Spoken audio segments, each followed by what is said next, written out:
Cinemajaw is sponsored by Overcast, an independent podcast app that embraces the open world of podcasting instead of locking it down. No exclusives, no premium content, no paywalls.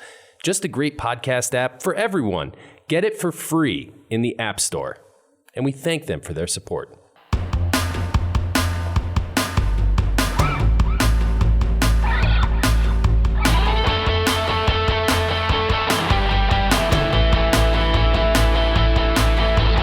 You're listening to Cinemajaw, the greatest movies podcast ever, recorded on location from our respective homes in Chicago. My name is Matt Kay, and with me is... Rye the Movie Guy, and sitting inside the fish tank is Filmy and Phil. Hello. And this week on Cinemajaw, Matt, we throw down as we cover our top 5 favorite movie rivals. You know, Ryan, you and I are kind of movie rivals. We sort of have this frenemy thing going on for over a decade now.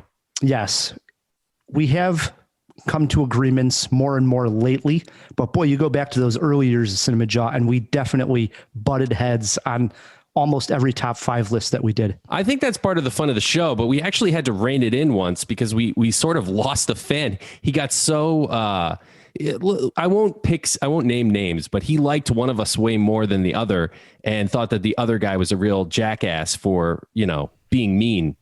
It's, little did he know here, we're folks. all jackasses. True. Exactly right, Phil. But no, we like to have fun on the show and argue with each other. That is definitely part of the joy that we get out of doing Cinemajaw. I love arguing. So yes, thank you for scratching that itch, Rye the Movie Guy. Top 5 favorite movie rivals. Get thinking of that, jawheads. We have a great guest who's going to be joining us shortly that's going to help us with such a list. Yeah, Michael Raspetello is joining us for the second time. He is a producer and a filmmaker of the movie Festival, the documentary. So can't wait to talk to Mike. I think that's still available on Amazon Prime. We'll have to ask Mike that. Besides that, we do have more going on, don't we, Phil?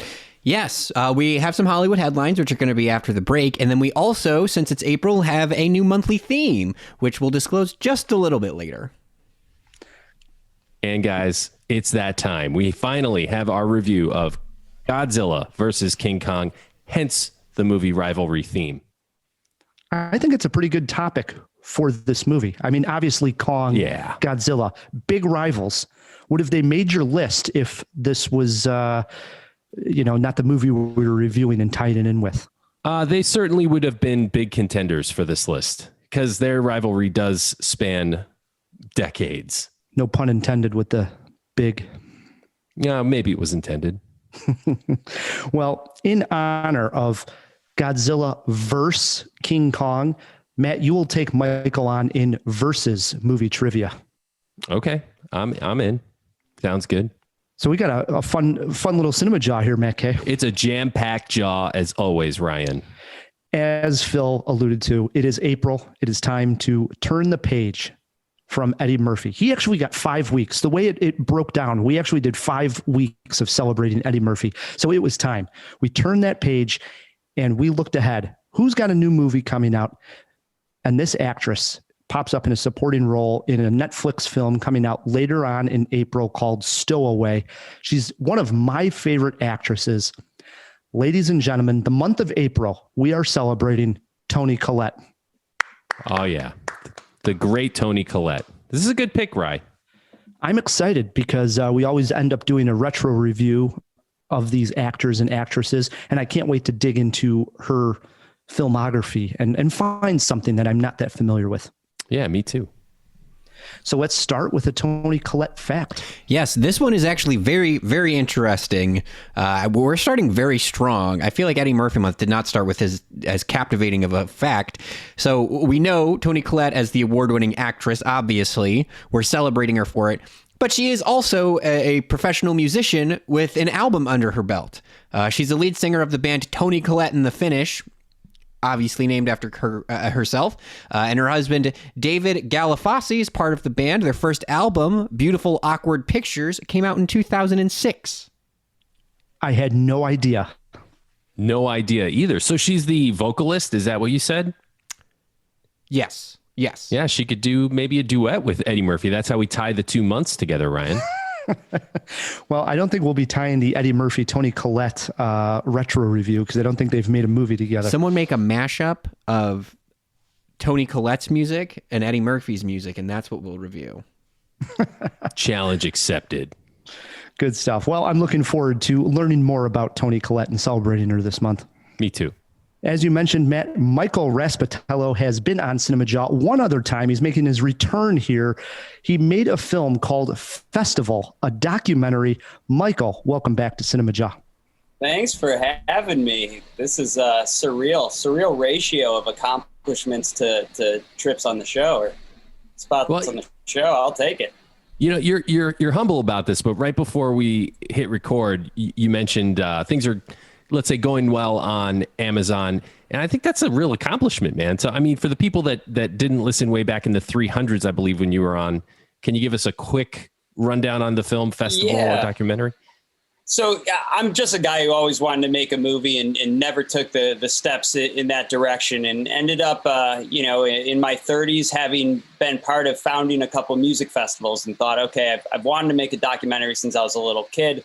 I've never really had the access or the opportunity, and this was the time. So, really just digging back into the footage that was, meant to kind of be time capsule promotional footage at the end of the day, and then following people around the next music festival we threw. I created this time capsule of the music festival experience in 2013, and kind of looking back at the three different rises and falls of festival culture in the United States and how it had moved over to Europe and kind of come back in a new kind of more commercialized format around the 2010 when this big surge started to happen. And it really has proven to be the time capsule I hoped it had been. It was very much inspired by this short film called Heavy Metal Parking Lot from the 80s, right? A Judas Priest show. And so trying to create that for this world I had just kind of inadvertently become a part of. I had not been like a rave kid in the early 2000s, and I had kind of come through jam band worlds and gone to the early Bonnaroos and whatnot. And now was, seeing kind of the revival of electronic music happen as like part of my job. And it was very, very cool experience to live and then have that kind of time capsule for both myself and then kind of check that box of like, oh, wow, here's my bucket list thing. I made that documentary. So very, very lucky. And it is, people watch it. And it is available on Amazon Prime, right? So free to watch for if you're a Prime member. I know I checked it out after the last time we had you on. I enjoyed the film quite a bit. And I was just thinking, we didn't get festivals last year, right? We were all locked indoors. So if anything, maybe it was a great time to check out this film because it gets rid of those shakes that you have, the withdrawals that you don't get a chance to go to a festival. You can live it in this documentary. Oh, no doubt about it. I think it benefited from, obviously the quarantine like anything else, but it certainly was a nostalgia play for a lot of people. So for someone who made a film about festivals, but like you said, also organized music festivals, where do you see the music scene and the festivals in 2021 and into the future here after the pandemic? Yeah, it still kind of remains a tangential part of my job. So I actually kind of know the answer. You're seeing more getting announced, and that will continue. And I think there'll be things that people are going to be iffy about naturally, like proof of vaccination or, negative test within the last 72 hours, kind of like you're going to Hawaii these days. And that's going to become a reality around this Labor Day at festivals we've all heard of, like Bonnaroo or Electric Forest up in Michigan, if we're staying local here. But that's going to happen, and people are going to go, and there'll be a lot of debate about it. But for now, it really is the naturally safest way to, frankly, allow these businesses to operate once again, kind of create a safe-ish version of getting a bunch of people together at like the safest possible. Because there's going to be a microscope, and obviously, if you're a promoter in the city of Chicago, it's not just an alderman anymore. You're now presenting your plan to Lori Lightfoot, specifically, and she is, kind of going through with a fine-tooth comb in a way you never would have previously. So I think there'll be great positives that come out of a closer look on matters of safety in live event space. So that's a positive. And I think people will get to be together again. So it's surreal. I didn't see it coming. I thought if you asked me a month ago, I'd say there's not a chance there's a bunch of Labor Day festivals, but now it's confirmed that there will be. Wow. It's good news. And at the same time, it's like, you can't help but worry a little bit. Of course. Yeah. It counts on trusting young people. Like it's that's never good. It's terrifying. That is never good. Yeah, it's terrifying. Yep. The other question I was going to ask you is indoor festivals. I mean, I think the indoor concert those are the ones I think are going to hurt the most, or at least a longer time. Outdoors, I can see it being somewhat acceptable because we got a large space, fresh air. But boy, I don't see us going back inside like one of these smaller places that's, a 500 capacity room and cramming that. I don't see that happening this year.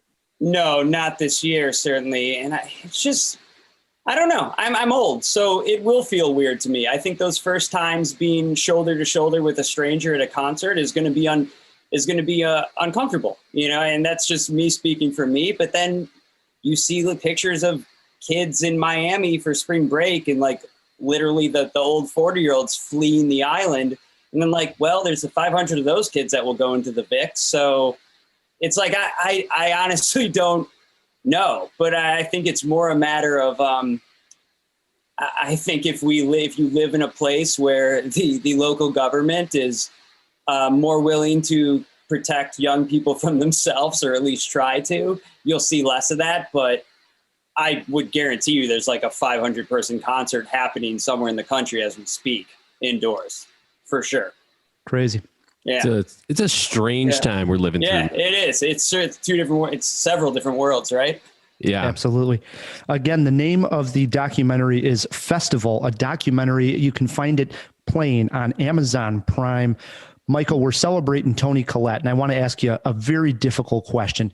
You probably know already. You're on Cinemajaw, and we have this thing called Keep, Destroy, Spielberg Remake. I'm going to give you 3 movies, and you got to do just that. 3 tough ones. Very tough. Here's your 3. Little Miss Sunshine, The Sixth Sense, or Hereditary? Guys, you really picked the ones I was prepared for on this one. Hereditary, that's the one that's gone. That's wow. He's getting rid of Hereditary. And I'll tell you why. Because I want to like horror movies. I have friends that get together and watch horror movies. It's like a fun social thing. But I don't know. It's too dark. What's already going on upstairs. I can't be adding that late. It's just, I can't do it. It's too much. I don't need it. I need the lightness. I need the stand up. I need the documentary film. I need, if we're going to get heavy, it's got to be in docuseries format. So yeah, that one's out.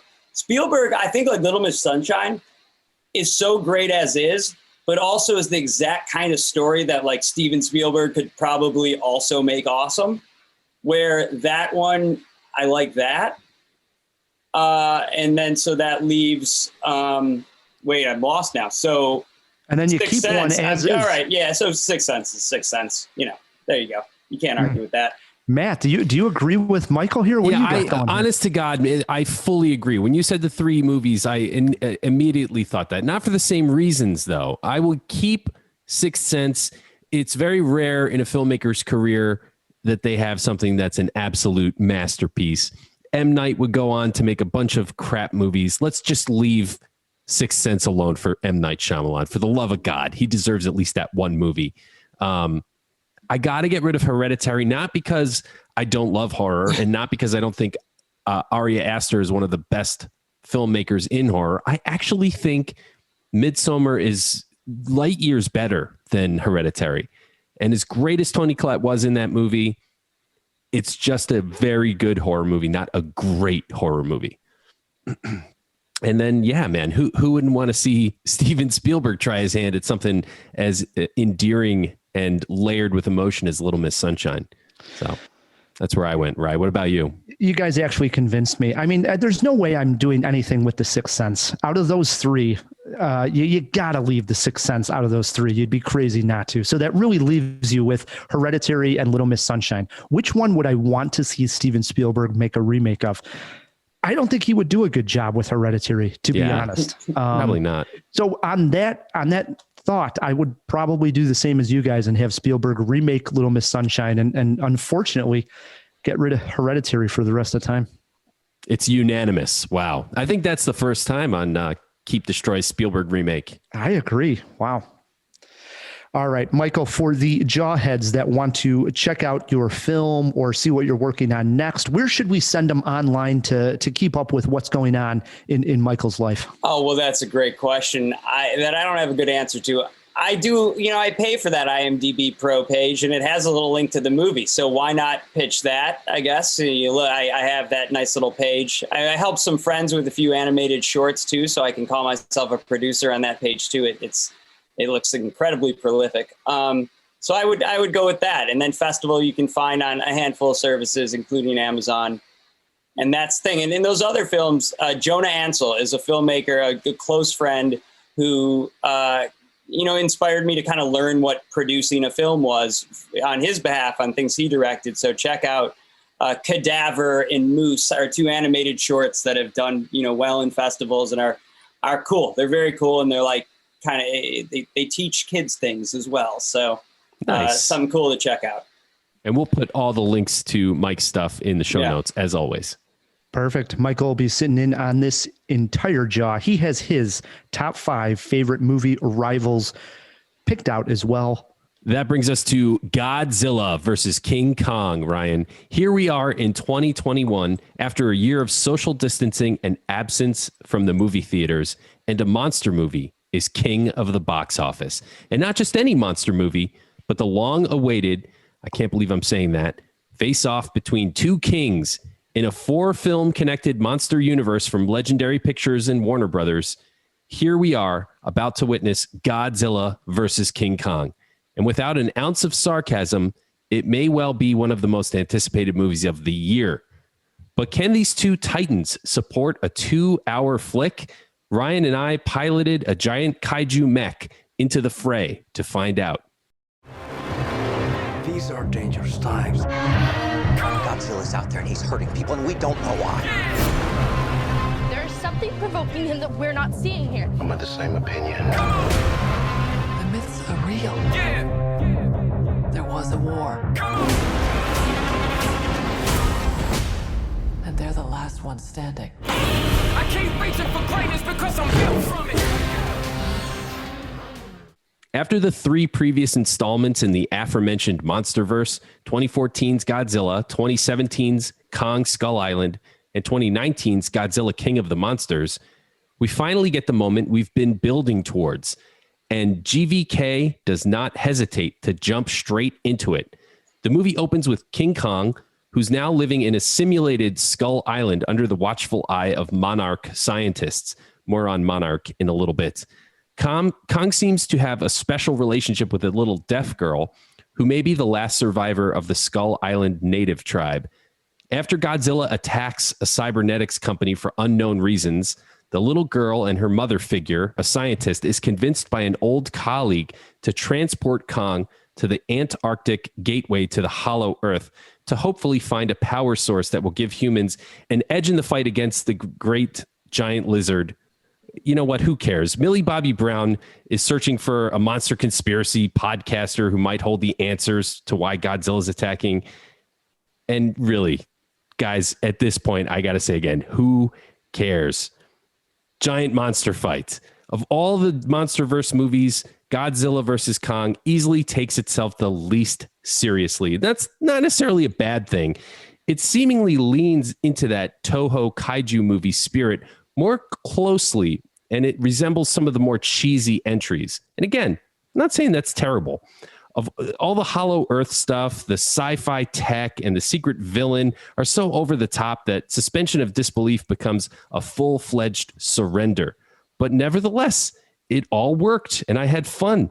The action sequences are splendid eye candy, and the virtual camera work is creative and heretofore unseen in a monster movie, with perspectives and POVs that feel like a literal thrill ride. And look, this is a monster movie. It's a damn good monster movie. Just unplug your brain and have some giant-sized fun. If you are safe to go to if you're safe to go to movie theaters, then this is absolutely the kind of movie you should see there on the largest and loudest screen available. Rye, what did you think, and where do you think this fits in with the Monsterverse in terms of our ranking? Yeah, me and Matt recently ranked the Monsterverse films. We did this on our YouTube channel. Plug for that. You can actually see me and Matt sitting in my little screening room discussing the films in order. And we listed Kong Skull Island as number 1, followed by Godzilla 2014. And on the bottom, we listed Godzilla King of Monsters. I would put Godzilla vs. Kong just above King of Monsters. Wow. I'll say this. I got what I was expecting. A movie that is a little too long, considering what it is. A movie with a ridiculous plot. A movie that gives Kyle Chandler literally nothing to do. A movie that features a fun fight between two giant monsters in Hong Kong. There are no stakes at all to care about. The filmmakers did not even try to present any. This was all about seeing Godzilla and Kong fight. Fun for a night. I watched it. I had fun, but something I will probably forget about in a couple of weeks. That's fair. And listen, if you were going to ask me, I would probably put this just below Godzilla King of Monsters. At least that one had. So the worst, you would rank it the least. I would, but again, okay. I'm not arguing that. I just want to make sure. I just want to clarify. I hold the other films in somewhat high esteem. You know, again, these aren't like Oscar movies. All right. These aren't the kind of movies you want to watch if you're looking to be challenged or have something thought provoking. They're monster movies and they're really fun. Well, the first two, the ones that we like, Godzilla 2014 and Kong Skull Island, I think what appeals to those is the idea that we're seeing these big monsters for the first time on screen, especially Godzilla. The anticipation of Godzilla takes a long time. The first time we see Kong in Skull Island is very exciting. You don't get that in King of Monsters, and you don't get that here. I mean, it literally not at all. It just jumps right into it, and so that anticipation is just not there. I like how you said in your review, but it all just works. No, it didn't all just work. I don't know if that's the way to phrase it. I guess I had fun. I would actually say nothing worked in the movie at all other than the fight, right? I mean, we had fun with the fight, but there's no stakes. And like, it wasn't that long ago when you saw like a building get destroyed, it sort of meant something and it had some impact. Like, oh my God, the destruction.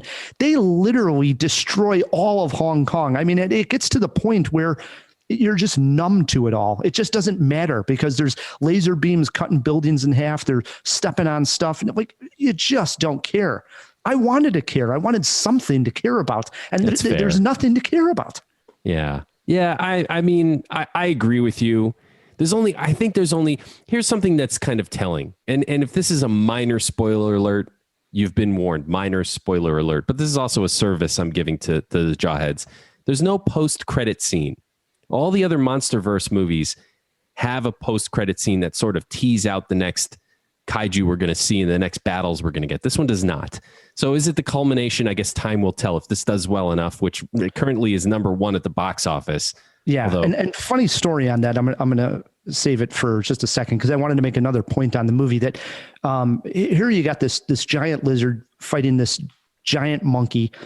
And that's not even the most ridiculous thing in the film. The most ridiculous thing is actually the plot line involving Millie Bobby Brown, Brian Tyree Henry, and that dorky kid, right? That dorky kid's from Deadpool. He's awesome. Okay, well, whoever he is, those three, the idea that they would just walk into a major scientific facility, walk around with no one seeing them, get into some capsule that takes them from Florida to Hong Kong, and then they spill some liquid on a control panel that helps, at least in part, to save the day, was the most absurd thing I've seen in a movie since Kevin Costner's death in Man of Steel. Yeah, that was a wah-wah joke, but I do appreciate your point of view. Yeah, the plot is just absolutely nonsense. And the whole Hollow Earth thing, while it was kind of intriguing in Kong, the way they flesh it out in this movie is just like bananas. I will give them though the conceptual look of Hollow Earth was pretty damn cool. I mean, I guess so. Kind of it Inception-y. It had something neat going on there. I was like, wow, how they got there and why they had to go there. None of it makes sense to me. It was just so dumb. But the look of Hollow Earth, I thought, was pretty damn cool. All right, not to belabor this fact, but the early movies, part of what made them cool, though, like the Bryan Cranston and even Kong Skull Island, there is just an ounce of plausibility to them, right? Which is kind of what made the early Marvel movies work. Like Thor's magic would have been ridiculous if they hadn't kind of rooted it in some sort of science. Like, yes, it seems like magic to you, but really it's just technology you don't understand yet. And I thought that was great in the early monster movies. And here they just completely throw it out the window. It's just fantasy. Agree. And I will applaud the filmmakers for the effort on that first fight, where you've seen it in the trailer. If you haven't seen the movie already, the first battle that Godzilla and Kong have is actually on an aircraft carrier. The idea is great. The execution, not so great. It really doesn't really work. No, I liked it. I mean, there's one scene in particular where the aircraft carrier literally tumbles over into the water, and everybody, all our heroes are on this boat. And Kong, after a while, after fighting Godzilla, just picks it up and turns it right back over.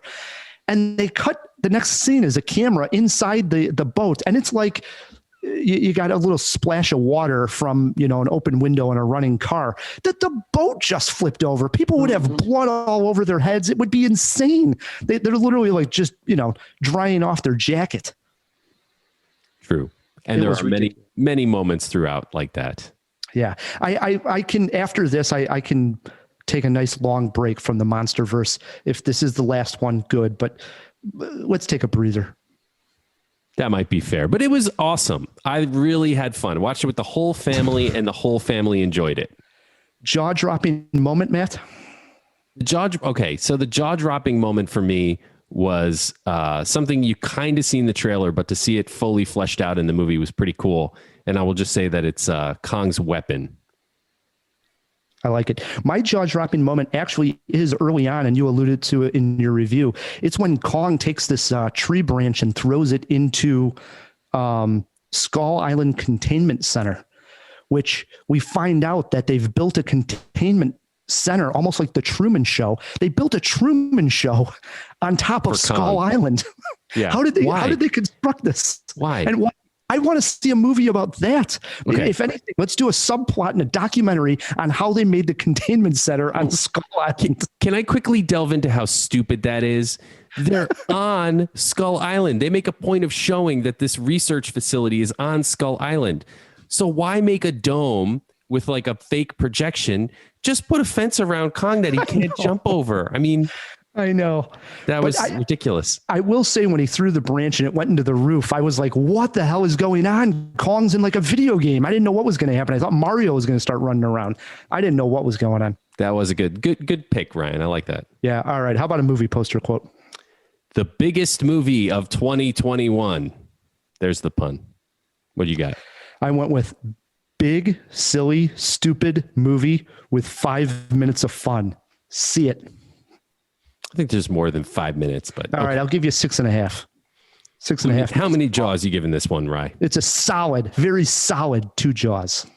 Wow. I liked it a little bit more. Maybe it was because I had that experience with my family and the TV turned up real loud. So 2.5 jaws for me. 2.5 jaws. All right. So here's my story. You mentioned this is number 1 at the box office.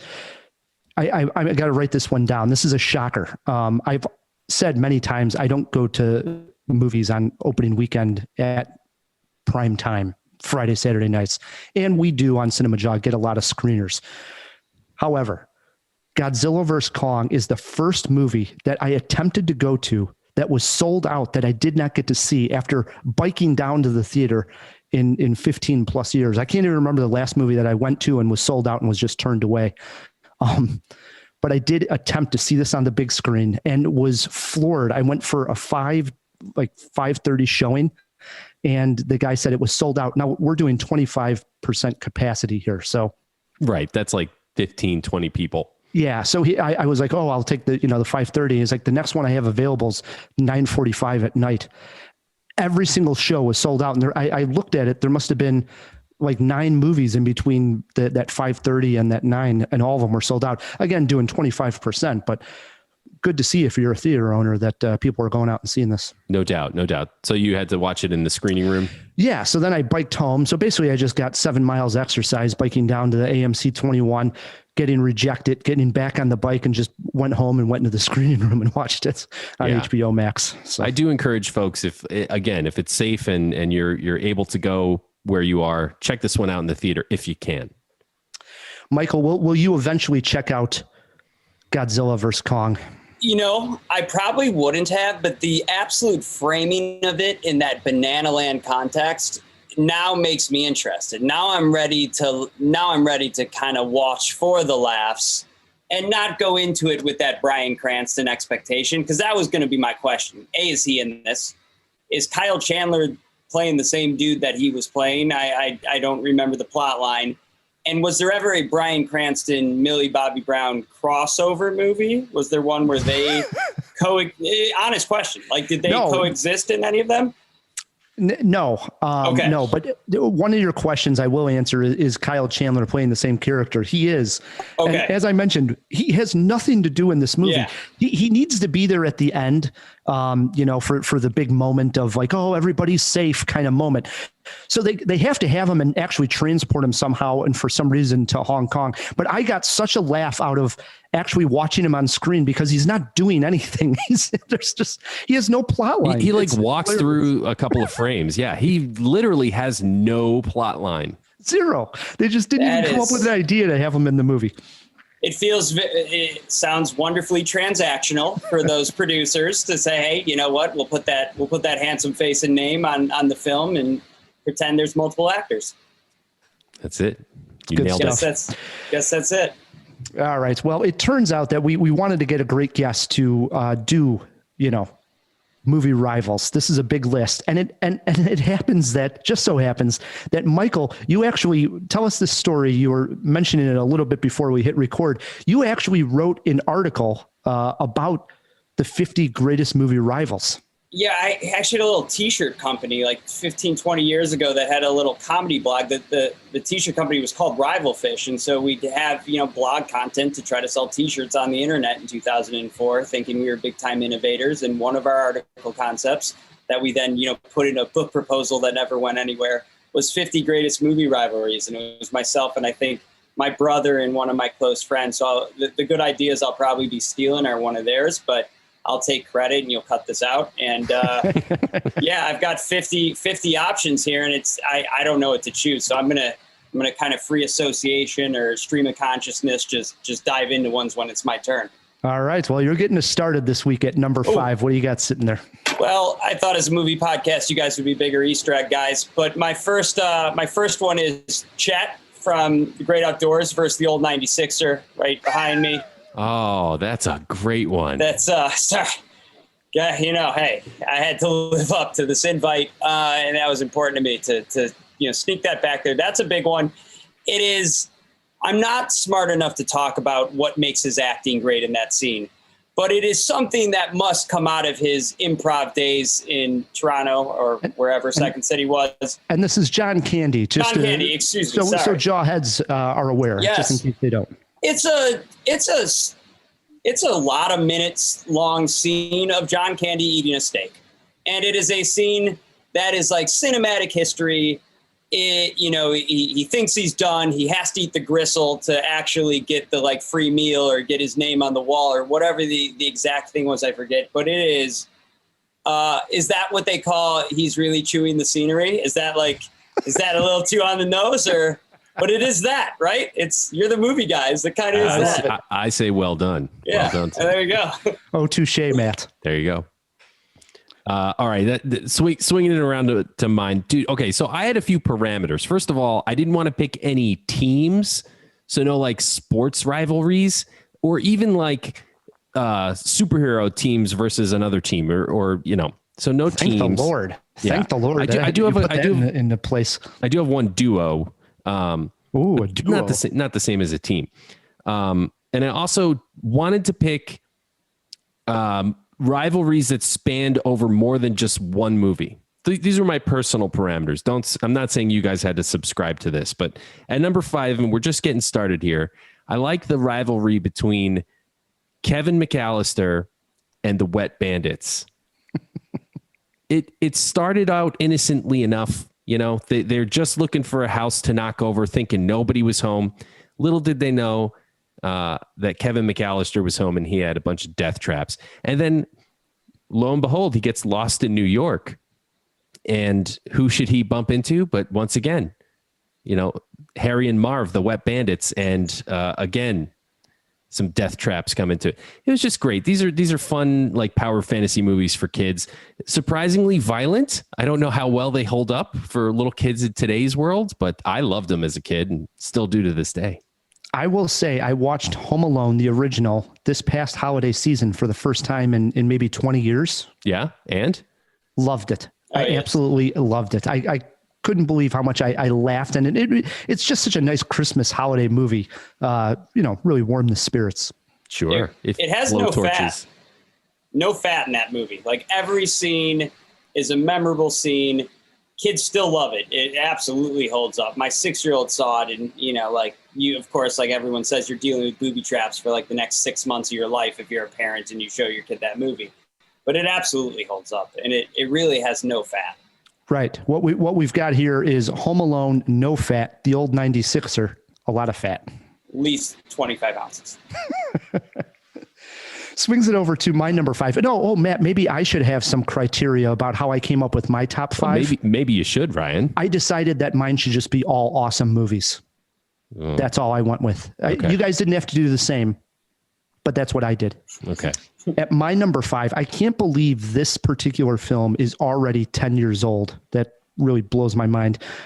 Seems like it just came out and made Kristen Wiig a household name. At number 5, the 2011 film Bridesmaids. And the rivalry here is Annie, played by Kristen Wiig, and Helen, played by Rose Byrne. And these are the two bridesmaids of Maya Rudolph's character, Lillian. Lillian's getting married. She picks Annie, her old friend, to be her maid of honor. When Annie meets Helen, who's this sophisticated, well-off woman, has a lot more money than all the other bridesmaids, she's extremely jealous of Rose Byrne's character. But Rose Byrne is also jealous of Annie because she has this old past history with Maya Rudolph's character. Hilarity ensues. Very funny movie. One that I think we've all seen. Matt, have you seen Bridesmaids finally? No, I was just going to comment. It's a blind spot. I still have yet to see Bridesmaids. Michael, have you? Yeah, a wonderful movie. I mean, it's just one of those films that I don't think anybody could see and say that wasn't funny. I mean, it's just that damn good. You're going to laugh no matter who you are. One you could watch with like your parents and family, or kind of a little too raunchy? A little too raunchy, say, for kids. But I mean, if you were with your, like you yourself, and you're with your parents right now, and Heather, your wife, could watch it. Yeah, that would be fine. I wouldn't say have the kids sitting around. Okay. All right, cool. Yeah. Maybe I'll watch it this weekend. It's a great one. Bridesmaids, my number 5. Into our 4s we go. All right. On this one, I'm going with Clarice Starling versus Buffalo Bill and Silence of the Lambs. It is the first thing that comes to mind is she doesn't see him till the last scene of the movie. So she's chasing this guy that she never obviously interacts with until the famous scene in the basement. Silence of the Lambs, no spoilers, I guess. But yeah, the last scene is just absolutely one of the more terrifying and anxiety-inducing scenes. I think it introduced the world to night vision in a lot of people. That was one of the early night vision on film movies. And let's count Predator. Yeah, Predator is the exact other one that comes to mind, right? And so, she has been tracking this guy through. Everyone kind of forgets that it is not at all about her, tracking Anthony Hopkins in any sense. She's using him to track this other character, and that is Buffalo Bill. And that's where the kind of real rivalry is with Anthony Hopkins. It's obviously more like a partnership.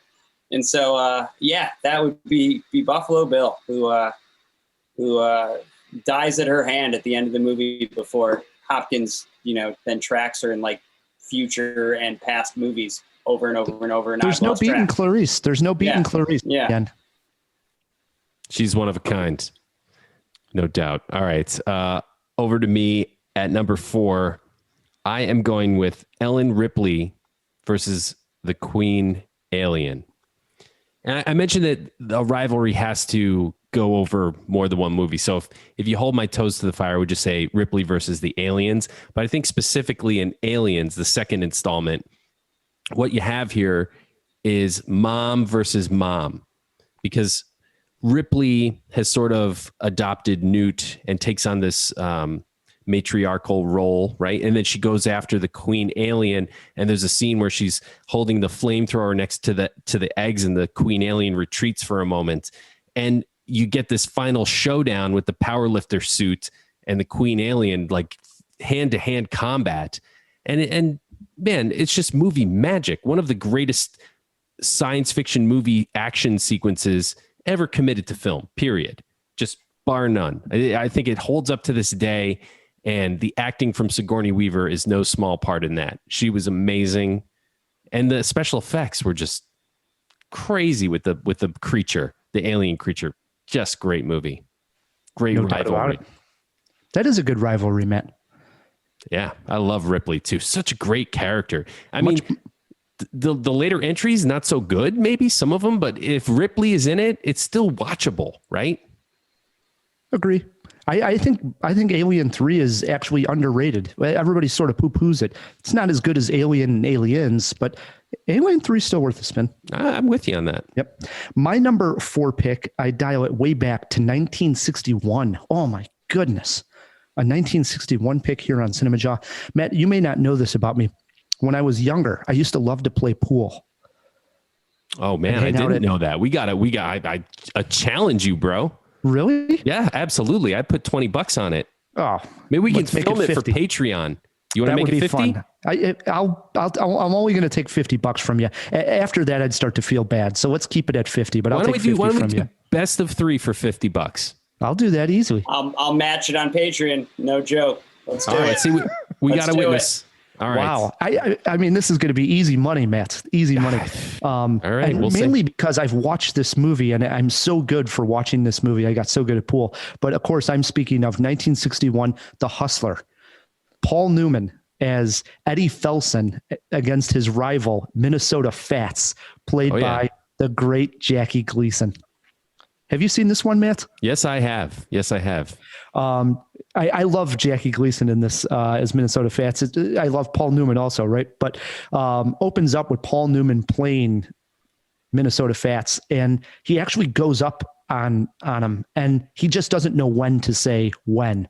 That's Eddie's problem, and he ends up drinking too much and losing all of his money and then some to Minnesota Fats, and it really gets the best of him. And then the movie goes from there. It's Eddie's journey as he meets Bert, who's played by George C. Scott, gets into a relationship. All these things happen to Eddie, but it's all about getting back to playing Minnesota Fats and proving himself against them.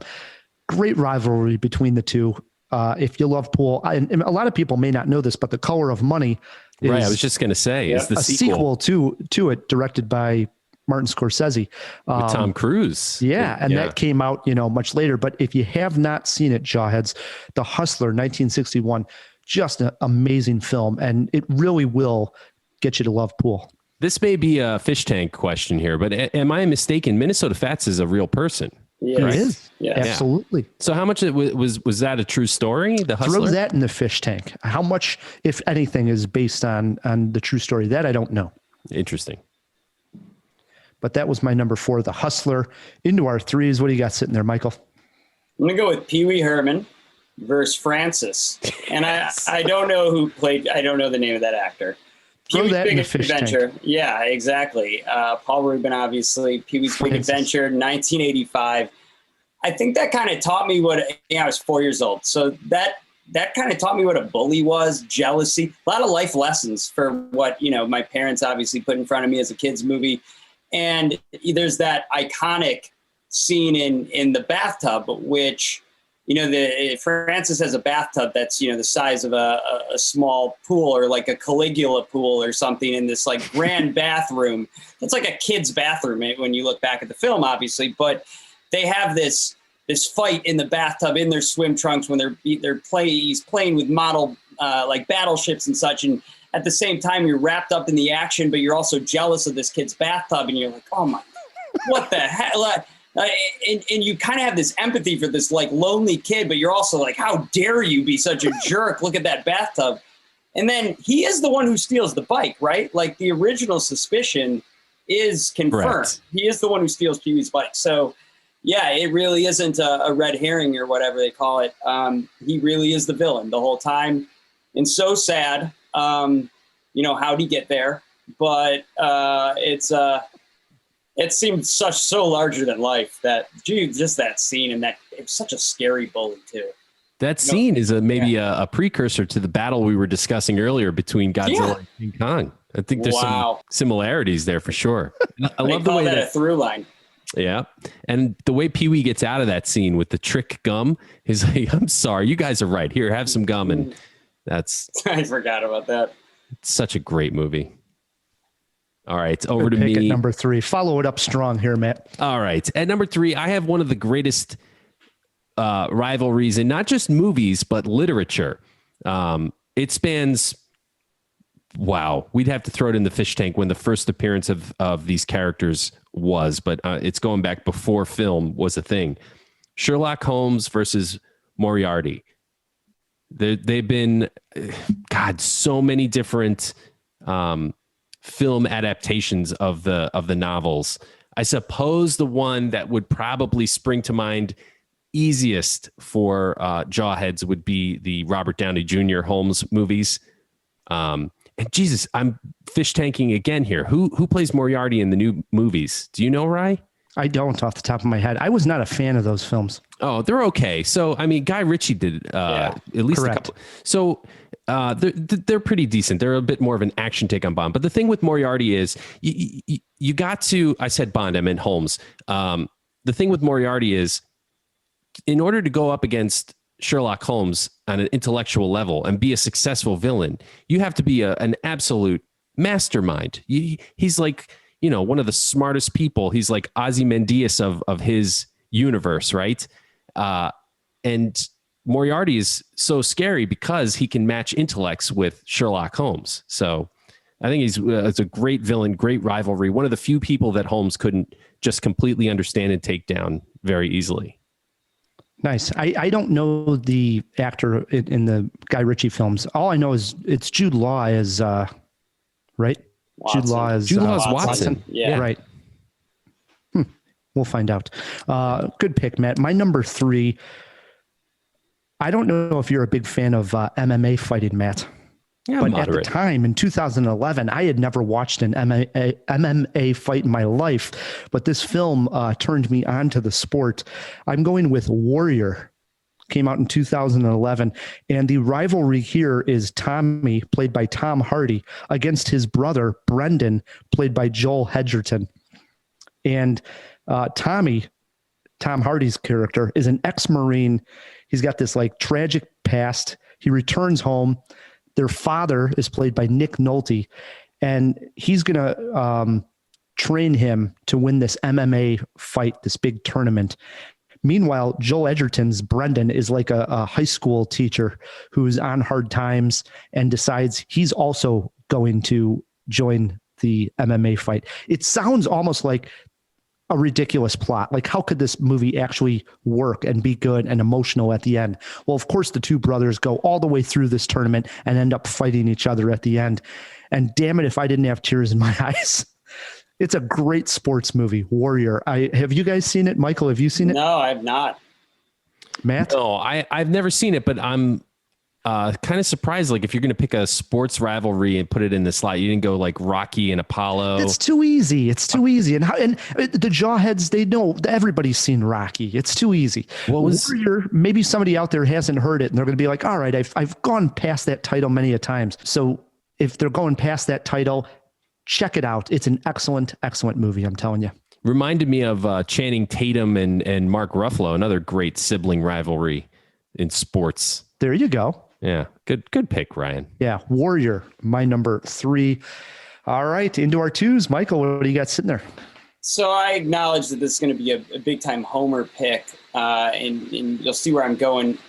It takes place. There's Hemingway High plays largely in this film, and it takes place in Oak Park. I went to Oak Park River Forest High School, which is what they're referring to there with Hemingway High, and it's Adventures in Babysitting, and it's a very memorable scene. It is the Lords of Hell are the gang that encounter them on the L. And the L was also scary in the 80s. And it's the Lords of Hell versus the Babysitter. It's a famous scene. Can we curse on this podcast? Because it gets serious in this PG movie. Don't, with the Lords of Hell, throw the knife into her shoe. Don't with the babysitter. And it's one of the best back and forths that it really set the tone for the things she brought those kids through for the rest of the movie. There's the weird like Thor appearance. Remember, there's kind of alluding to in the like guy that fixes the car. I guess they're kind of like trying to hint that person had special powers, right? And Lower Whacker, just such a and as a kid who like grew up in the suburbs but close enough to the city, had to have like been on the L as a little boy. It definitely made me feel like I had street cred, that I had like some idea of those places in the movie. Yeah. So I definitely I'm telling that story today. I was telling it in college to try to sound cool, like, oh, that high school from that movie. But yeah, I'm a homer on that one. But Lords of Hell versus the Babysitter, Elizabeth Shue in Adventures in Babysitting. Michael, I know what you're talking about. I grew up in Cicero, just south of Oak Park. Yeah, and you get it. And Cicero was another suburb where the L actually came into the suburb, right? There's only a few. You can go north into Evanston, and then you got like Oak Park and Cicero that are close enough to actually. I could walk to the L from my house. I thought I was the coolest, and telling people like, oh, I can just walk on the L. Yeah, my dad took me to the L, and we just went downtown. It was so cool. Exactly. And for jawheads not from the Midwest, just to put this into perspective, there's a scene in Adventures in Babysitting which she's sliding down this diamond-shaped top of the skyscraper. I forget the name of that building. I think that's the Prudential. Yeah. Okay. So if you watch Superman, or the Snyder cut, actually, the scenes where they're in the park by the Superman Memorial, you can see that diamond-shaped skyscraper in the background. Oh. So there you go. Ties it all together. Nice pick. Yeah, very good one, man. At number 2, perhaps one of the greatest hero-villain rivalries, in my opinion, spans at least 6 movies and into the future, into today's rebooted movies. I'm going with Bond versus Blofeld from the James Bond series. And I got some notes. So he appears, you sometimes only see part of him, which is where like the Inspector Gadget, Dr. Claw character comes from, because you just see an arm and a chair from behind stroking a cat. But of course, we get to know Blofeld in subsequent movies. Telly Savalas played him. Donald Pleasance played him. And in the new pictures, Christoph Waltz plays him. Again, here's a character like James Bond, just sort of like cuts through villains like a hot knife through butter. But Blofeld and Spectre keep coming up and sort of match Bond. It's a very hard thing to be one step ahead of James Bond, but he does it again and again and again. He's also the prototype for Dr. Evil. He's become such a trope that most people don't even know where that stuff comes from. And it all comes from the Blofeld character. Underappreciated rival of one of the greatest action heroes of all time. How do you think he's been treated in the Daniel Craig? Did you like it? Oh yeah. Didn't you? I loved it. I did. Spectre is probably my favorite one. Well, I got to ask you, because I'm not as versed in the James Bond universe as you are. I've always said I've missed a lot of them. So to me, he doesn't resonate that much, but I remember seeing him in the Daniel Craig one, and I was like, ooh, I really like, because I know the backstory, but I just don't know him that well. I really liked it in Daniel Craig's version. Yeah. He, I think, first comes up in From Russia with Love. He's in the one without Sean Connery, on Her Majesty's Secret Service. So he's in like I said, like 4 or 5, maybe 6 of the original Eon movies, and now 2 of the reboots with Daniel Craig. There we go. Swings it over to my number 2, Matt, and I go with Magicians. magicians, they're very, very jealous, a very thin skin, the magician, very thin skin. And you get one magician seeing another magician do an amazing trick, and you got yourself a rivalry. And it has never been portrayed better on screen than in Christopher Nolan's 2006 film, The Prestige. The rivalry here is Christian Bale, who plays Borden, and Hugh Jackman, who plays Robert. And it's Hugh Jackman's character that becomes obsessed with a trick that Borden does called the transported man. And in the scene, he actually walks through a door on the right of the stage and comes out of a door on the left of the stage. And Jackman's character's mind is blown, right? He just can't figure out how to do it, how he did it, or how he can replicate it. And he goes to great lengths. He sure does. He goes to Nikola Tesla. Yeah. Right. To duplicate it. He seeks out the help of Tesla, who is played brilliantly by David Bowie. It's become sort of an iconic performance now. And it turns into a very weird sci-fi kind of tricky ending that I don't want to spoil. Heavens forbid somebody hasn't seen The Prestige, but I haven't. It's good. Such a good film, man. No, I know it's long overdue on the list. Yep. So go ahead. Watching it a second time, what I was going to say is what I love about it is once you know what's going on, if you go back and revisit The Prestige, it's amazing how much it's really spelled out for you too. I mean, you can really see it unfolding. And I think then you realize the magic of the trick is Christopher Nolan's filmmaking. The way he was able to hide it within the movie is amazing, because watching it a second time, it's like, oh, he literally just spells it out for you. But the first time you see it, he just does enough where it's a trick. That's the trick, is the filmmaking. Christopher Nolan's probably the greatest director working today. Tenet was a little disappointing, in my opinion. There could be others who disagree. But like, you look at Memento and you look at Tenet, and this is the movie that I think he did the best with, trying to make a magic trick out of a movie. The movie's about magic. The whole movie is a trick unto itself. And, one of the plot points I forgot about was the whole jilted lover thing. This is such a great rivalry between these two characters. And plus it's Batman and Wolverine also. So wow. There's a lot to unpack here. Layered here. Layered. Once Matt gets into the layer of superheroes, I've got a good pick. It's a great pick. That was my number 2, The Prestige. Phil, can we throw that in the fish tank? I know we've thrown a lot at you. See if The Prestige is streaming anywhere on the big services for people.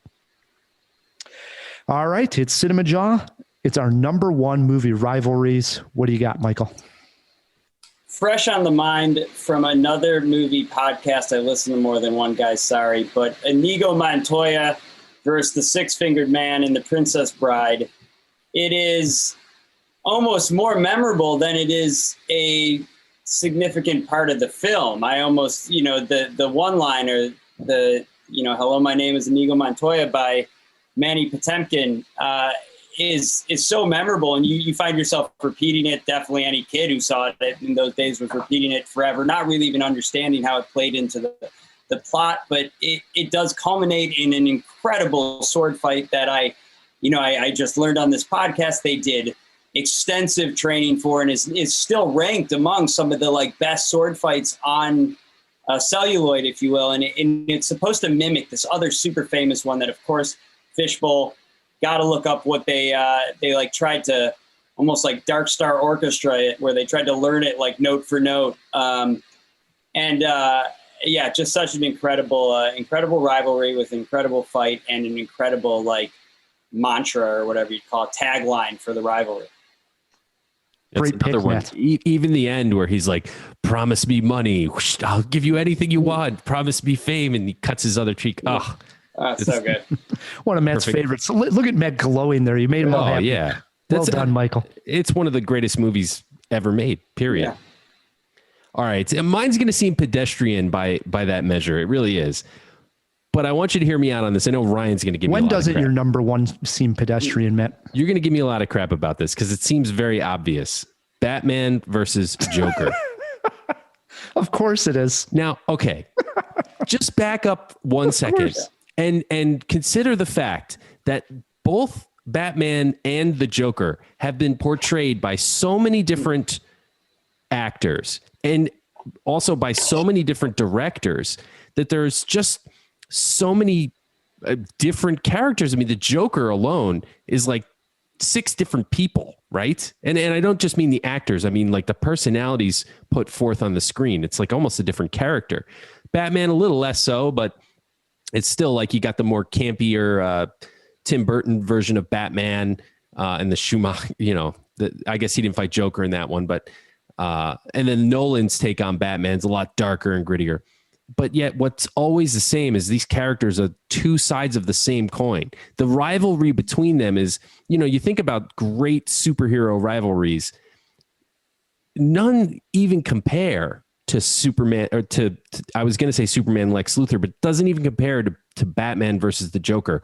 They're almost like brothers, which brings up the Joker, right? The movie Joker with Joaquin Phoenix. They even sort of allude to the fact that they may be blood brothers related.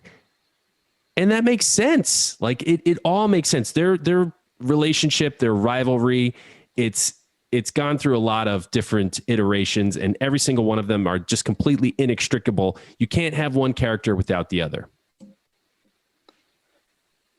Of course, Matt has a comic book, even though you said no superheroes, I believe. No, I didn't. That wasn't part of your criteria? Nope. I said no teams. Oh, no teams. Okay. Hey, it's Christopher Nolan, Ryan. Christopher Nolan. You just had Nolan on your list. No, I actually had Batman Joker written as honorable mention. Of course you did. I wasn't going to have it on my 5, but it does pop up into your head pretty easily. My number 1 is actually an Academy Award winner for Best Picture. We're going back to 1984. I went with the film Amadeus. Have you seen Amadeus, Matt? Oh, yeah. It's Gary Oldman. No. Oh, I'm thinking of Mortal Beloved. Right. Wait, Exactly. who played Amadeus? Was it Daniel Day-Lewis? No. Who was it? No, Jesus. You're way off on everything here. I know. Jeez. I've seen it. Scale it back here. Okay. Amadeus is Mozart, and his rivalry is with Salieri, who's played by F. Murray Abraham. Okay. All right. And we have one artist obsessed with another great. Salieri was a composer himself, a Christian, upstanding citizen, and he's amazed and jealous of Mozart's talent. But he's appalled by Mozart's lifestyle and how immature he is. And he cannot believe God would bless him with this amazing talent. So he actually concocts a plan to kill Mozart and claim a piece of music that he has written called Requiem for himself. The performances here, fantastic. The music is great. Who played Mozart? Tom Hulce, spelled Hulce. I don't know what else Tom Hulce has been in. Animal House. Has he been? He's like the main kid from Animal House. Oh, that's who he is. Okay. Yeah. I was unaware myself. I guess I haven't seen this one, dude. Oh, it's so great. It's just a fun movie. I mean, it's funny. I mean, a lot of times you think a movie like Amadeus, you're going to get something very serious about the composer. It's a very lighthearted take on his life. You learn a lot too, but you'd love it. I mean, it's amazing film. Okay. That was my number 1, Amadeus. Any honorable mentions here? Michael, any? I defend that Batman and the Joker. I almost went with that. It's one of those that, like you said, you can't have one without the other. So I couldn't agree more on that one.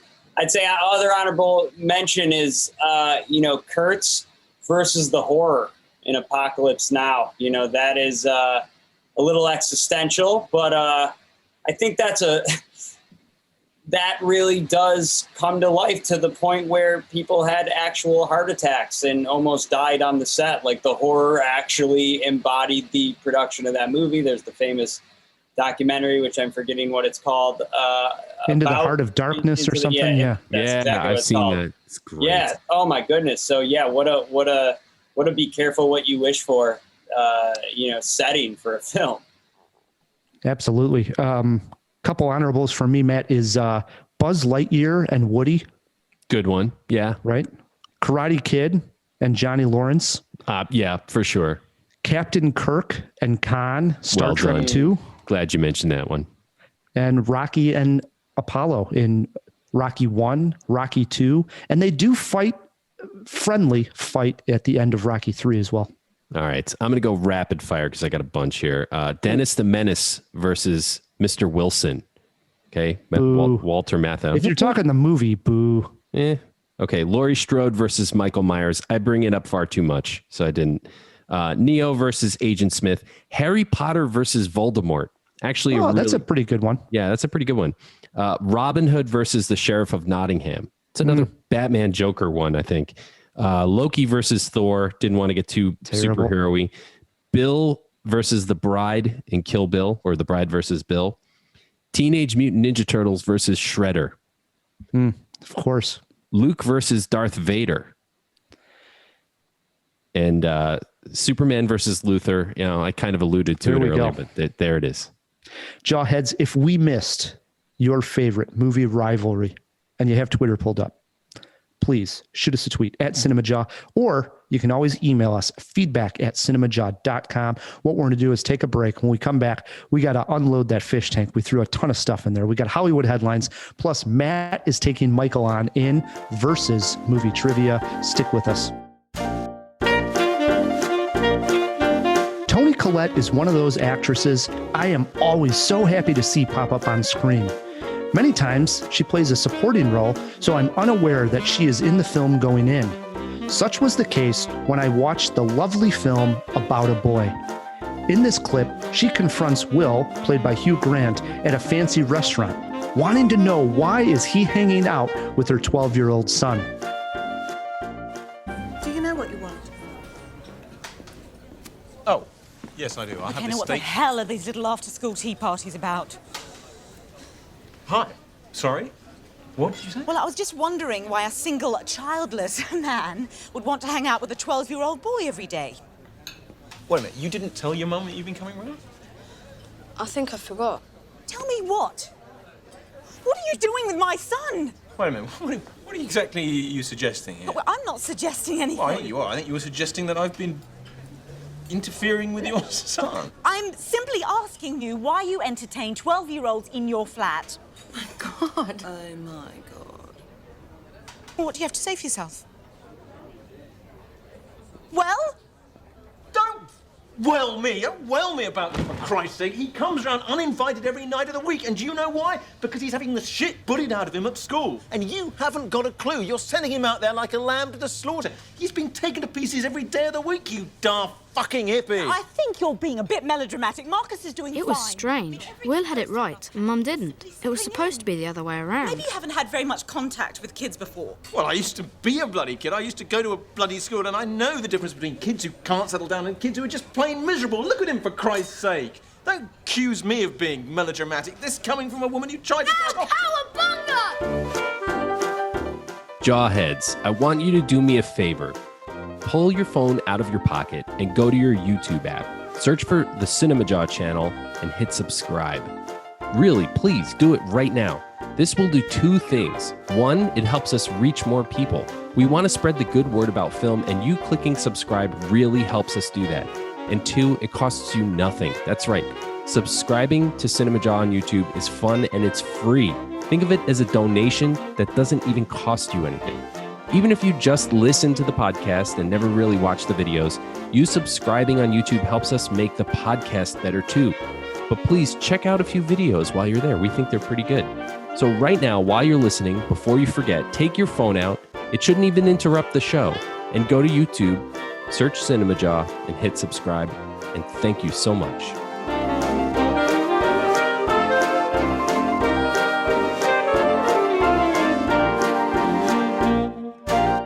And we are back on Cinemajaw hanging out with Michael Raspetello. He has directed a documentary. It's playing on Amazon, or you could rent it at any other service. It's called Festival, a documentary. I've checked it out. Well worth it, Jawheads, especially if you got the shakes like I do, the withdrawals of not going to these music festivals.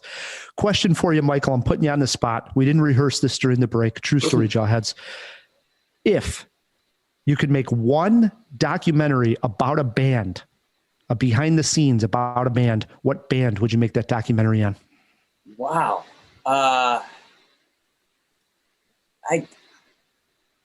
Man, this is unbelievably hard for me. I don't know why. I don't want to say Pink Floyd, but it's like there hasn't been that one yet, and there never will be. But I think their secretive nature leaves, they don't have that kind of found footage. There's not going to be a documentary of them that has 100 hours of unreleased footage like that new Beatles one or anything like that. They were very good about avoiding that. And so they have their very well kind of manicured films like Live at Pompeii that are wonderful and have that behind the scenes action. But you're never going to see a very kind of definitive story of the whole like David Gilmour and Roger Waters breakup with, you know, with in-court B-roll and stuff like that. And so there's a lot of Pink Floyd films. They all have the same archival footage, the same stills, same B-roll, same everything. And so if that stuff existed and I had the abilities, that would have to be the one, because that's the band I've obsessed over my whole life. I would watch that for sure. Again, Michael's film is called Festival, a documentary. Check it out, Jawheads. Matt, before we get to Hollywood headlines and before we play some trivia, we threw a bunch into that fish tank. Let's open up that fish tank and let Phil swim to the top. Wait a moment! It's fish! Isn't it? DC! Wake up! Wake up! No, Pat, it's a giant glass bowl. Hey, there's some fish folk. Who's coming with me besides Flipper? Here. That's a Sicilian message. It means Luca Brasi sleeps with the fishes. You're gonna need a bigger boat. Yeah, thank you guys so much. There's truly nothing about this week that is not jam-packed, because there is a lot of stuff. And there's a lot of really cool, like, you guys know I always find like extra stuff about everything, and there's a lot of really cool stuff about the facts that we threw in. So the first one was like a kind of two-parter, maybe a 1.5-parter, and it was about, is Minnesota Fats a real person? And then how much of The Hustler is based on the real person? So to start off, Minnesota Fats is a very real person. However, George Hedgerman, the fictional character portraying Minnesota Fats in The Hustler, was not real. That Minnesota Fats was made up. He was made up for the book. There was a real-life pool shark, Rudolph, I believe it's Wanderson-Roni. I could be saying that wrong. He was the real Minnesota Fats. However, before the book came out, he went by New York Fats. And then once the author claims that he's not directly based off of Wanderson-Roni, but Wanderson-Roni claims it is based off of New York Fats. And afterwards, Wanderson-Roni started changing himself from New York Fats to Minnesota Fats because, and these are his words, he could make more money using that name. Of course. And then he moved to Duluth just to complete the image. Good old Duluth. Yeah. Truly cool. Yeah. So real person, not the same real person. There was a video game, like a pool video game for the Super Nintendo that was based off of real Minnesota Fats, but had elements of fake Minnesota Fats, or like who's the real one at this point? I don't know. Right. Yeah. I knew he was a real person because for the longest time when I was a kid, I could name one pool player and it was Minnesota Fats. I could name one hockey player. It was Wayne Gretzky. I mean, those were the things that when you were a kid, you know? Wait till we find out that Wayne Gretzky isn't his real name. How deep does this rabbit hole go? This one's also, oh my God, this one was also very cool. Who plays Francis in Pee-wee? That actor is Mark Holton. He's also Chubby from the Teen Wolf movies and Ozzy from the Leprechaun movies. This one, like, maybe it's not cool. I don't even know if this is a compliment or not. I know what you're about to say. He plays a serial killer. Yes! He played John Wayne Gacy in the 2003 Gacy film, and like it just fits. It works. I don't know if that's a compliment or not, but it right? Because Francis is kind of evil and silly and clowny. Right. Yeah, that is perfect. Too good. Very good. No offense. With peace and love, truly. This one was another like 1.5-er. when did Sherlock Holmes? How long have Sherlock Holmes and Moriarty been around? And who plays Moriarty in the new films? To start off, the actor is Jared Harris from the new ones. He's from Mad Men's and a couple of other TV shows. Oh, He's yes. from the UK. Right. From the UK. Richard Harris's son. Yes. And then as far back as they go, they date all the way back to 1887's A Study in Scarlet, obviously written by Sir Conan Doyle, but over 100 years. I should have looked up when film for like the first year that came out, but still probably at least 50. The late teens, early 20s, 1920s. Crazy. Shows you when I know. I was saying like 50 years after this, but only 10. And then one of the is the Prestige streaming. It is. You can watch it in 4K on Amazon Prime with your subscription. One of the most straightforward ones that we've ever had. And then the last one, it was like a weightier one, and it was about the process of filming the Princess Bride fight. And there was just so much stuff. And there was actually a very good Vanity Fair article that I will not be able to do justice because I'm not as intelligent as the writers of this. So for that one, I would just say we're going to link that one in the show notes as well. But there's a lot of very, very cool stuff about both actors and how, I mean, like one of the things that really stuck out, I mean, like for like, I think it was 4 months or 5 months for like 8 hours a day, they would just rehearse this one fight over and over and over again. Cool stuff. So look forward to that. Are we talking the six-fingered man fight, or are we talking the Man in Black versus the Man in Black one? Oh, okay. Shit. No, that's fine. I mean, those are both amazing fight sequences, but definitely the one versus the Man in Black is the centerpiece of the film. Well, both fights are incredible, but it is the Man in Black one that's like modeled off of that famous film. Yes. So you were looking up the right thing, Phil. Oh, yeah, okay. That is what I was referencing. Nice. Great. Well, that was all the facts, Phil. That is everybody. We got some Hollywood headlines in there. We do. We have several Hollywood headlines. The first one, Netflix is buying the rights to produce 2 sequels to Knives Out, with director Rian Johnson and star Daniel Craig set to return to the franchise. I couldn't be more excited about this. Yeah. I love Knives Out. It's such a digestible film. You just can watch it numerous times. It's funny. It's got the nice mystery going on for it. If they can recapture that magic and do in no small part to Daniel Craig's character, what was his name? Blanc, right? Mm-hmm. Yep. Yeah, he's Benoit Blanc, right? If I'm not mistaken. Yeah, just that perfect Southern gentleman, the way he talks. And I mean, that's got to be a challenging accent for him to master, but the characterization was just so beautiful. I would be totally down to see another couple of mysteries from this detective. Here's what else I think is cool. I feel like normally when we have this kind of thing happen, we hear about it much sooner. Knives Out, I want to say was 2019, November of 2019, if I'm not mistaken, which gives me the impression that they've really been thinking about what to do with it, and they've taken the time to write it, and to me, that means, this will probably be very good. They've put thought into it instead of just cranked one out to make money. Yeah, as much as the Daniel Craig character was a huge component to why it was successful, so was the script that Rian Johnson wrote there.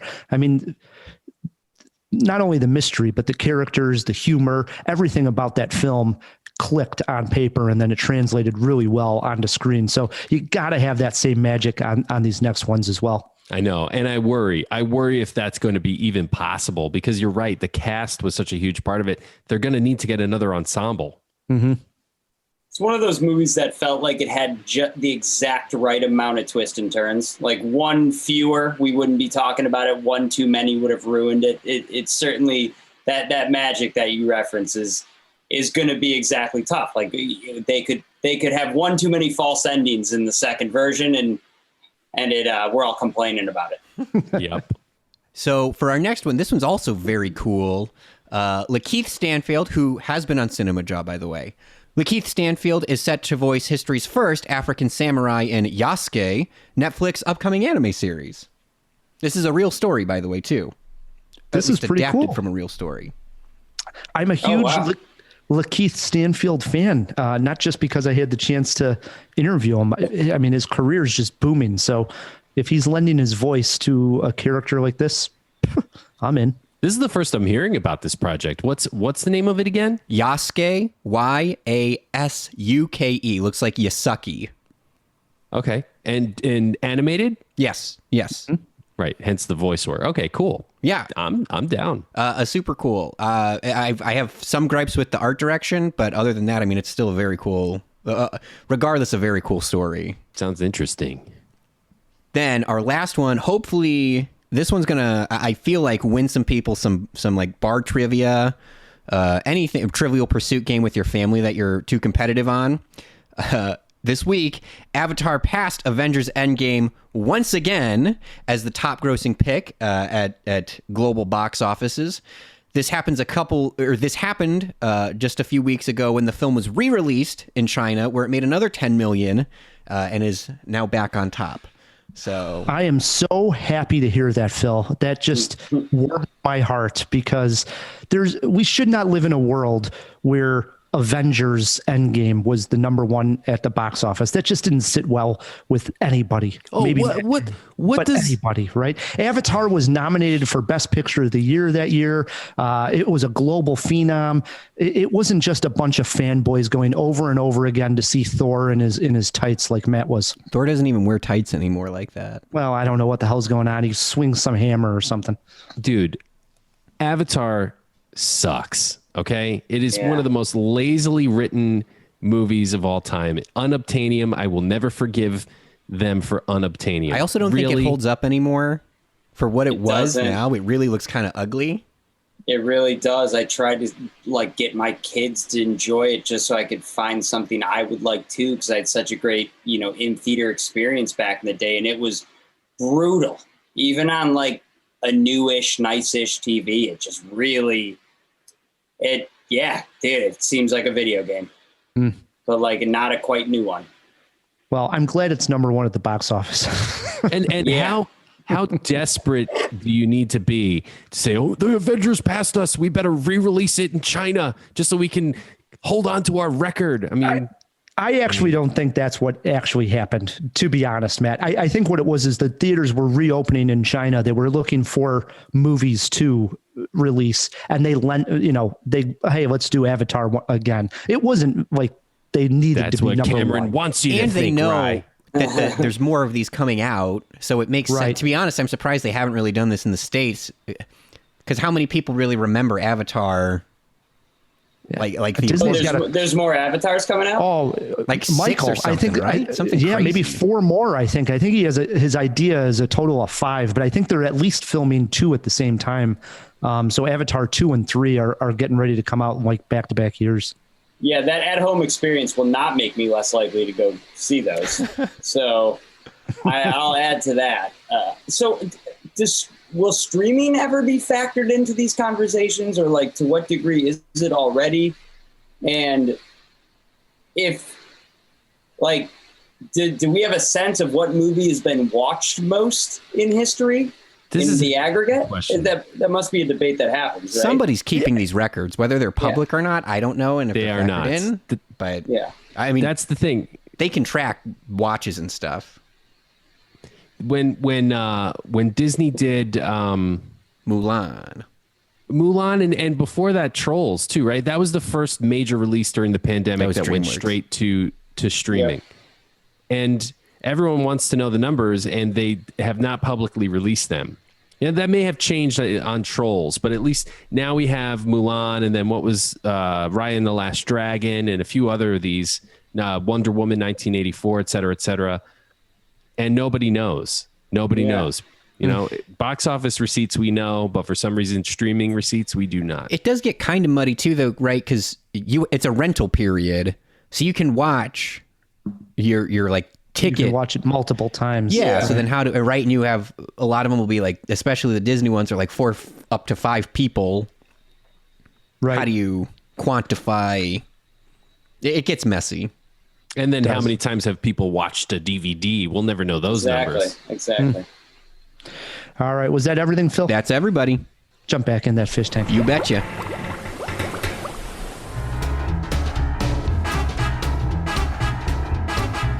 Matt, we like to end this podcast on a high note. And there's no better high note than playing some movie trivia. You want to talk about a rivalry? We got one right here.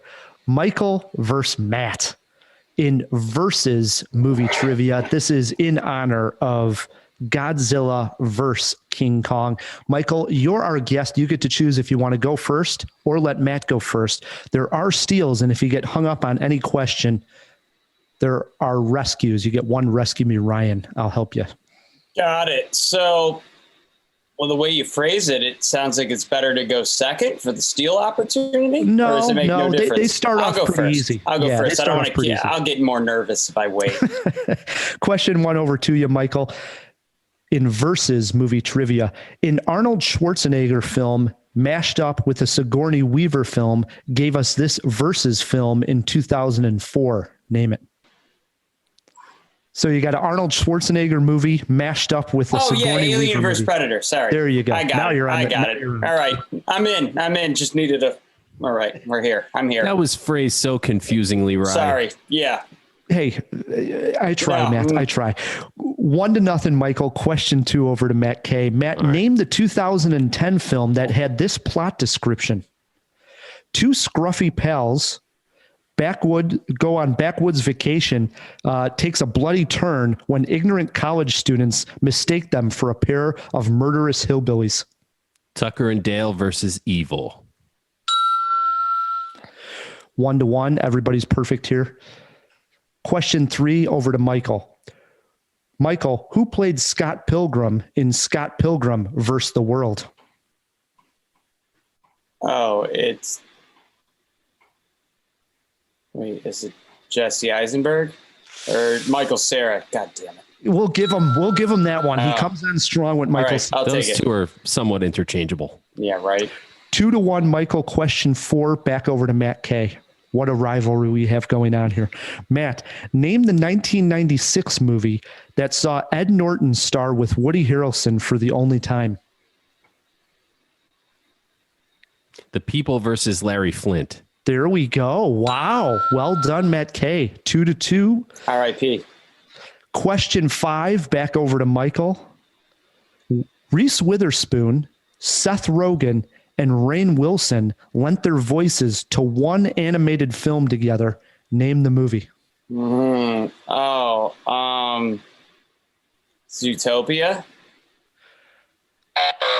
Oh.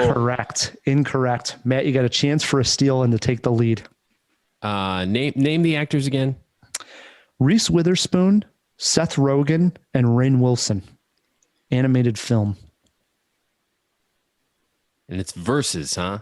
Is there a steal back situation or no? Anyway. Oh, man. I can't even think of an animated movie with versus in the title. I'm an idiot. Matt, I'm sure you would love this one too. Sausage Party. I got nothing. That's a good one, Matt. That's a good one. Michael, what movie did you miss? Well, now I started to think Hop, but there's no verses, so I keep forgetting that that's the point. Okay, I have no idea. We were looking for Monsters vs. Aliens. Monsters vs. Aliens. I have seen that. Yeah. At this point, it's still 2-2. Question 6 over to Matt K. Matt, Andra Day was just nominated for Best Actress in a Leading Role at this year's Oscars. What movie is it for? You do have a okay, rescue. fine. Rescue me, Ryan. I should know this. Like, there's all these Oscar bait movies this year that I haven't seen yet. Your clue is, this clue is in the United States. This clue is in the United States. I don't know. I just don't know. That is incorrect. You know this one, Mike? Yeah, Mike, you got a chance for a steal. Isn't it the United States of America versus Billie Holiday? Yes, Something it like is. that? Yeah. The United States versus Billie Holiday. Yeah. It's streaming on Hulu. We have not reviewed it here on Cinemajaw. True story. It's one of the last Oscar movies I need to see. I have still not caught up with it myself. Well, let's watch it, man. I agree. It is 3-2, Michael. Question 7 is over to him. Michael, Kramer versus Kramer saw Dustin Hoffman get a divorce from this actress. Meryl Streep. There it is. Yeah. Wow. Yes. He's crushing it now. 4-2. That's the ball game. Last question is over to Matt K. Matt, name the Taika Waititi directed film about a socially awkward fast food waitress meeting an equally oddball video game clerk at a costume party. Wow, that sounds amazing, and I've never seen it. Holy crap.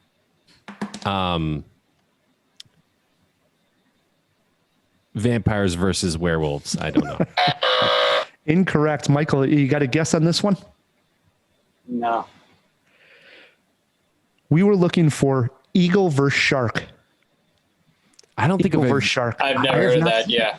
You've heard of it? No, absolutely not. Yeah, it me looks neither. amazing. It looks amazing. We got to Sounds check good this on one out paper. also. Yeah. Well, Michael wins this one 4-2. Can I get a virtual Wow. handshake here? Yeah. Wow. A fist bump. There Guys, you go. thank you. This is If it came down to a tie, we call it a jawbreaker, Michael. This question would have been to you: scarier monster, the alien or the predator? the alien. It is the predator. It's Yeah, the predator. Fair enough. It is. It's fair. Absolutely. The real jawbreaker was this: age of Dustin Hoffman closest to. Matt, you got a guess on Dusty? Good old Dusty boy, right? I mean, he seems like he's been old my entire life. And I'm a little too young to have been a fan of The Graduate when it came out, which is the only movie he looks young to me in. And that was what, mid 70s, early 70s? He's got to be, I'll put him at 71 years old. 71. Lock him in at 71. Michael, you got a guess on how old Dustin? Oh, he's older than that. He's like 77. He is older than 71. Matt, The Graduate's in the 60s, not the 70s, my friend. Yeah. See? Dustin Hoffman, 83 years old, guys. I almost said 82 too, and then you pulled me lower. Yeah, because I thought, wow. Because think about it, he was an adult when he was in The Graduate, which is like 1965 or 6, when my parents, who are 72, were in high school.